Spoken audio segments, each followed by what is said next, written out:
All right, everyone, this is our Unit 1 test remediation. We're going to go over the most missed questions. What you should do is check your gradebook to see what your score was on your Unit 1 test. And if you are in need of retaking it, you can do the retake in the course. If for some reason you did not take it in Linkit, it needs to be completed in Linkit first. So make sure you send a request via email or in class to have that reopened. But the most missed questions we're going to go over at this time. The first most missed question was question 2, which was dealing with the poem and focusing on connotation of the word mirthful. Mirthful. And connotation is really what sets different words apart, makes us feel a certain way. Okay, so connotation. And if we take a look at the stanza that the word is showing up in, I did highlight some surrounding words that help us to understand the context. So it says, he felt the cheering power of spring. It made him whistle. It made him sing. His heart was mirthful to excess, but the rover's mirth was wickedness. So up to that last line sounds really happy and positive. And he's cheering and whistling and singing, or, well, he feels the cheering power of spring, makes him whistle and sing. And then it gets to the point where it was wickedness, though. So we need to look for the option that has, both of those components. A, racing with joy, I would eliminate, because even though that would make sense, his heart was racing with joy to excess, we don't have enough surrounding words to indicate that. Full of merriment, okay, that is a definition for mirthful, but we again don't see just the merriment, just the joy. Giddy with unhealthy happiness, well, the whistling, the singing, definitely showing giddiness, and then the fact that wickedness hops in there, that seems to be unhealthy. Like usually when you're kind of malicious almost, so usually when you're happy and joyful, it's a good thing, but the wicked part would make it unhappy. So C is the correct answer. D, full of evil and daring. We do have that with the word wicked, but it's not throughout the entirety. Okay, so making sure that you're using surrounding words to help you determine the connotation. All right, our next most missed questions had to do with a specific passage. So we're going to look at the questions first, and then we're going to go back to that passage to help us answer those. Question 9, how does the use of charged language such as hatred, love, cruelty, and charity advance the speaker's purpose of convincing the judge to give a lighter sentence? So I highlighted our focus there. A, it puts pressure on the judge to make the decision that is morally right. B, it shows that the speaker is an honorable person to whom the judge should pay attention. C, it suggests that even though criminals did wrong, they are not evil at heart. And so again, if I look at what it's asking, how does charged language advance the speaker's purpose of convincing the judge to give a lighter sentence? And there's certain word choice there. And then we're also looking at 10, based on this excerpt, what is the speaker's viewpoint on the person who committed the crime? So is it A, he is a good person underneath, B, he is brilliant but evil, or C, he is mentally ill? So we have to be reading closely to determine that. So let's go back to the passage. It was an excerpt from Clarence Darrow's closing argument in Illinois versus Nathan Leopold and Richard Loeb, August 22nd through 25th in 1924. In 1924, Nathan Leopold and Richard Loeb were convicted of killing a 14-year-old neighbor boy. Leopold and Loeb were in their late teens, came from wealthy families, and attended college. They wanted to commit the perfect crime. Attorney Clarence Darrow, a lifetime opponent of the death penalty, was their defense attorney. So because that's in italics, it's letting me know that this is background information on the boys who were convicted. And this attorney is definitely opposing the death penalty. Okay, so I mean, you definitely want that person on your side, but let's see how he is sharing this information. And this when it starts outside of the italics, that's when we're hearing the closing argument. So he actually spoke these words in front of the judge and jury. The law knows and has recognized childhood for many and many a long year. What do we know about childhood? The brain of the child is the home of dreams, of castles, of visions, of illusions, and of delusions. In fact, there could be no childhood without delusions, for delusions are always more alluring than the fact. Delusions, dreams, and hallucinations are a part of the warp and woof of childhood. So I'm seeing that repetition of delusions, wow, like 4 or 5 times in there, right? So that's a lot. They wanted a complete crime. There had been growing in this brain, dwarfed and twisted as every act in the case shows. It was dwarfed and twisted. There had been growing this scheme, not due to any wickedness of Dicky Loeb, for he is a child. It grew as he grew. It grew from those around him. It grew from the lack of the proper training until it possessed him.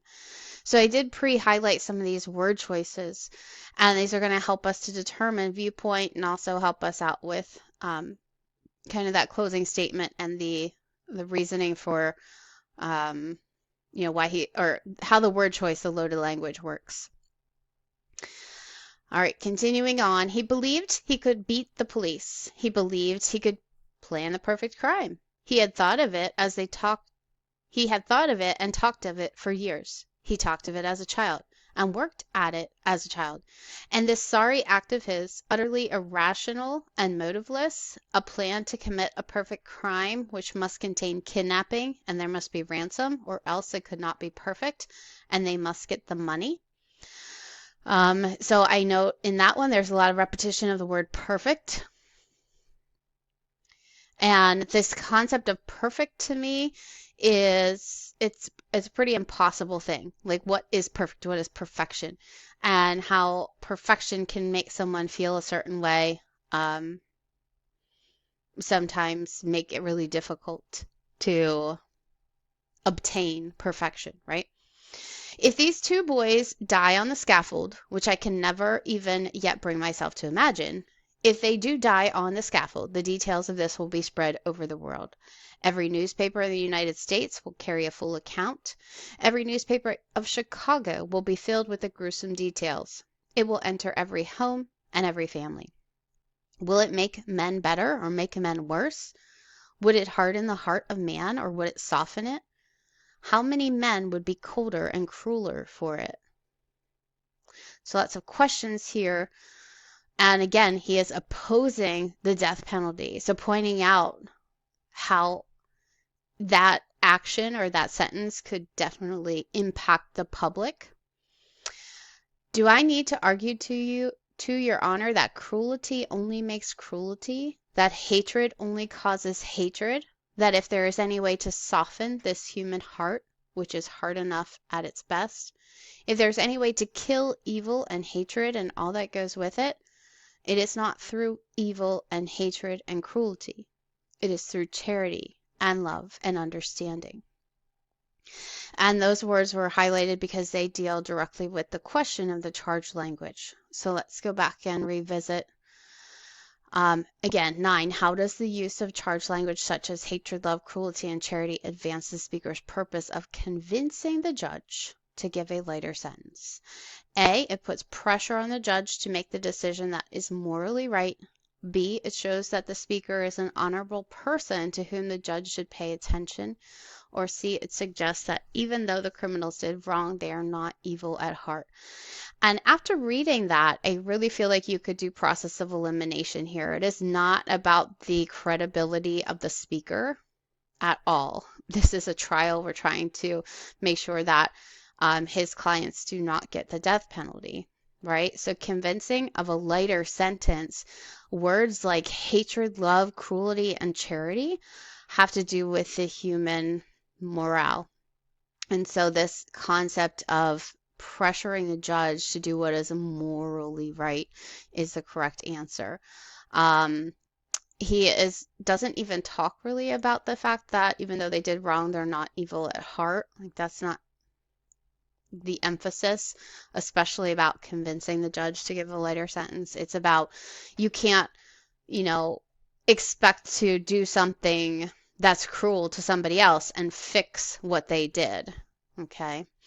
And then 10, based on this excerpt, what's the speaker's viewpoint on the person who committed the crime? Well, is it he's a good person underneath? Nope, that wasn't suggested. Brilliant but evil? The brilliant part wasn't suggested either, but this concept of mental illness is presented when we saw the repetition of delusion and things growing in the brain and this act of perfection. So you really need to go back and focus in on the word choice and how that is helping to understand the viewpoint. And then our last most missed question was question 13, which was focused on the essay Here is New York, which we read in class. So it's asking which quotation from the essay helps to create a hopeful tone in Here is New York. A, Irving Berlin's journey from the Lower East Side was like going 3 times around the world. Okay, so hopeful tone. Not hearing anything really hopeful there. Hopeful to me is dealing with something, in the future, perhaps. B, it is this third city that accounts for New York's high-strung disposition, its poetical deportment, its dedication to the arts, and its incomparable achievements. So this is where he was talking about, remember the 3 New Yorks, but this third one was about those that come in to settle, called the settlers, because they're coming from different parts of the world and they are settling there for various reasons. But this is talking about what they do to help New York be New York. So that it's got, the arts and the achievements and accomplishments. That is something that's like past, not futuristic. So there's nothing really indicating that hopefulness. We'll eliminate it, but if we need to come back, trust me on this one. C, a boy arriving from the Corn Belt with a manuscript in his suitcase and a pain in his heart is the only quote that is showing a hopeful tone because it's promising a future. Now, although you see, I think some people got thrown off because we see the word pain in his heart and we feel like, how could that possibly be hopeful? Well, just think about the situation. If he's leaving from his home area, which would be like, if Corn Belt would be like the middle of the U.S., maybe Indiana area, and he has a manuscript in his suitcase, that's going to indicate a manuscript is some kind of text that you're going to recite in front of an audience. So most likely he's trying to become famous, like an actor or something. So this is showing hope. If he arrives from his native state and decides to come to New York with hope that he's going to accomplish something, but he's going to have pain in his heart naturally because he's leaving. He's doing something different. He left his probably home and family behind, right? So that's when I think some of us read into that pain and realized that can't be hopeful, but you have to look at the whole situation. And it maybe would have helped for you to have the whole essay and like review what was really happening. But those are the most missed questions. You have the multiple choice portion in your course. Like I said, if you did not take it and link it, make sure you're requesting that first. If you would like to revise your constructed response, okay, there will be feedback in gradebook. You just need to email me a request so that you could revise that. All right, and let me know if you need anything.